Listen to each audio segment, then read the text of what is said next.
Sa Masbate, ang priority natin ngayon, ayon na rin sa request ni Secretary Sani Angara, is pinapaspasan natin yung reconstruction at repair ng mga eskwelahan. Roughly 800 classroom ang nasira, no, dahil sa bagyo. Iba't iba ang extent ng damage. May mga major, may mga minor. So ginagawa na natin lahat yan sabay-sabay ngayon. At ito ay mga example lang ng ginagawa natin. At tinutuloy-tuloy natin ang clearing ng mga eskwelahan. Tapos na kasi tayo sa clearing ng roads, open na lahat ng national highways natin, at nagre-repair na tayo ng ibang mga infrastructure dyan. Pero para sa Masbate at dun sa mga tinamaan ng mga nakaraang bagyo, classrooms ang ating priority.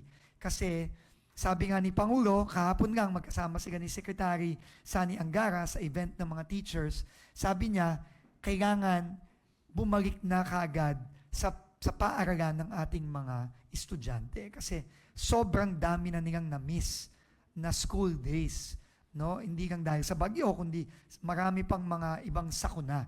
So yan ang ginagawa natin ngayon.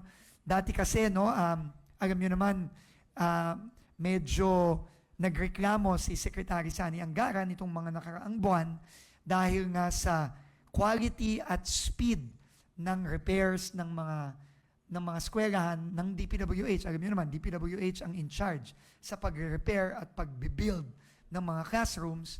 So, nag-express siya ng frustration si Secretary Sani.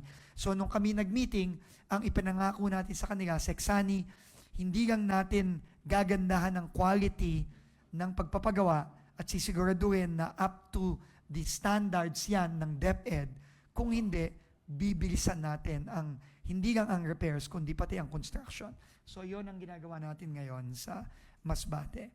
Aparte dun sa pagkiklear natin ng ating mga classrooms na talagang binayo nitong napakabigat na bagyo a week and a half ago.